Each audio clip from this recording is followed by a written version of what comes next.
What's good, guys? We're back at it again with another video. Today we got Hansel Enmanuel, 6'4" guard out of Florida. I'm pretty sure we all know. Bro lost his arm when he was younger in an accident. I first seen him, I think I seen him on TikTok. And he like split a double, came down the lane and dunked on a footer or something crazy like that. And I'm like, who is this kid? Because, I've seen, there was this kid, his name was Zach Hodgkins. He had one arm. He played at Florida. He played D1. So I'd seen it before, but I'm pretty sure not a lot of us have seen someone that athletic and still that shifty, like got all the moves with just one arm. Like that was crazy just to see. Now with this breakdown, in my eyes, I consider him like a basketball player. Like he a hooper, like he can play. So I broke it down just like I would anyone else. Now there might be plays that he might not be able to make because he doesn't have, his other arm. But I still wanted to show you guys situations. So if you guys get in that situation, you might be able to make that pass where he couldn't. Certain shots that he's taken, just like anybody else, we're still gonna break it down just like a regular player. If you're not trying on defense, if you're lack of effort, we're talking about all that just like everybody else. I'm not going to hold you guys up any longer. Let's go. Gambling for the ball in situations like this usually always end in buckets. On this fast break, this is probably a carry right here, but I just wanted you guys to see this pass. Judging by his reaction, this probably isn't who he wanted it to go to, but just the ability to get it there is tough. Here he comes from the corner into a handoff. As the ball screen comes, he does reject it. I froze it here so you guys can see when that corner defender commits to you, the pass is always to that corner. He ends up trying to force it across the court, which creates a live ball turnover, which always ends in 2 points. Here we have another handoff. He kind of plays with the ball a little bit. As the screen comes, he recognizes that the defender is level and has to create space with his step back. That's just tough.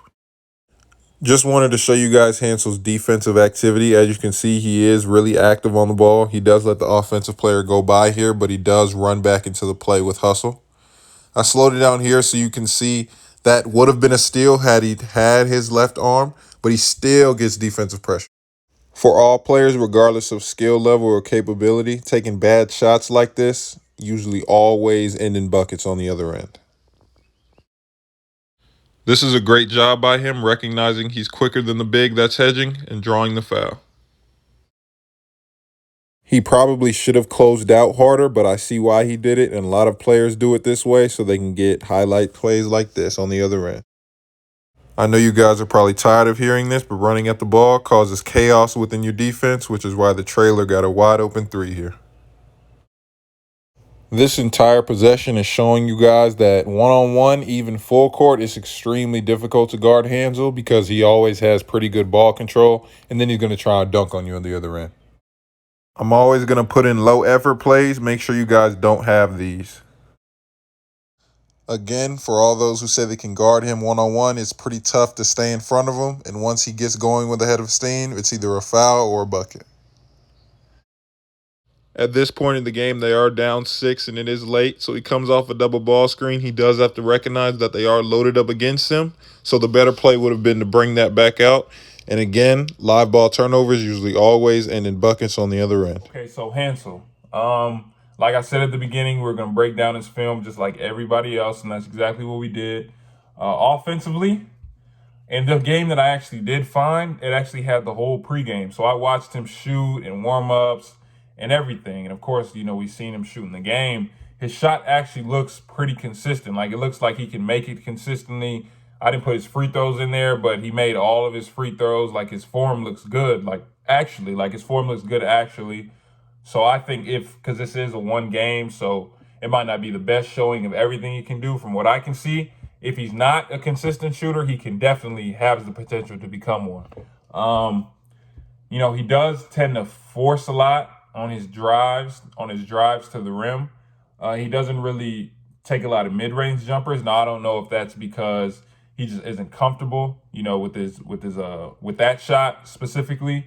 But he obviously can take pull-ups because when I seen him come off a ball screen and step back and shoot and I'm like, bro, like, this different. Like, I haven't really seen a lot of Like, I haven't. What do you mean I haven't seen a lot? I haven't seen anyone other than what Zach Hodgkins, but even that, like, it doesn't look as smooth as what Emmanuel's does. Like, his looks regular, like he just does it. You know what I mean?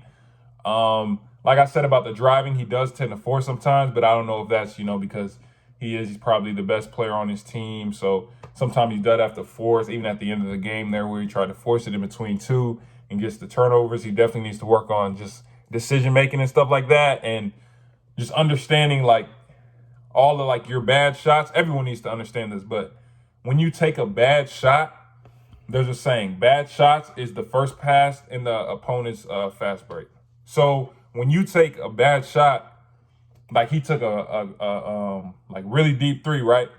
What happens with threes? Long rebounds, right? So you take a three, you take a really deep three, a bad shot, the ball bounces, and by the time it hits the ground, it's probably already what?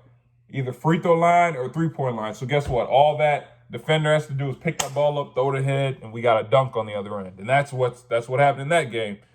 Defensively, like I said, it's hard to really critique him defensively because he doesn't have, obviously he doesn't have, both arms. So it's hard to do what everyone else does. But at the same time, when he's locked in, because I said we're gonna look at him like every other player. He does have plays, and I've seen a lot of the top players do this a lot. Everybody does this, but top players do this a lot.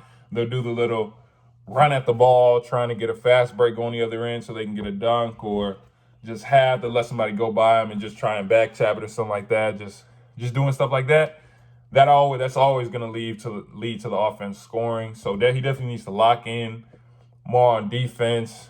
But again, he does only have the one arm. But like I showed in one clip, he would have gotten a steal because when he is locked in, his activity is good. Like he almost got, if he had, like in one of the clips, if he actually did like still have his left hand, he would have gotten a steal. Like, because he is active, and I can see the way he moves on defense. He knows where to go. He knows rotation. So he does know. All in all, I think he's good. Like I think he's good. Zach Hoskins, he ended up playing at UF. So for me, when does he graduate? He graduates 2022. So for me, I think he gets a D1 look. Now I'm not sure how high that D1 look will be, but I definitely think he's a D1 talent. If he has both of his arms, he's a top 100 player. But I definitely think he's a definite D1 talent. For you guys, again, keep sending in your film. I appreciate it. We got the next subscriber breakdown dropping on Friday. Actually, here's what we're gonna start doing. I'm gonna tell you guys the name of the person we're gonna do. So on Friday, we got Amen Odumakeen. I don't know if I said that right. Let me know in the comments if I said that right, but that's what we got for the subscriber breakdown dropping on Friday. Make sure you guys keep sending them to the link that's going to be in my description.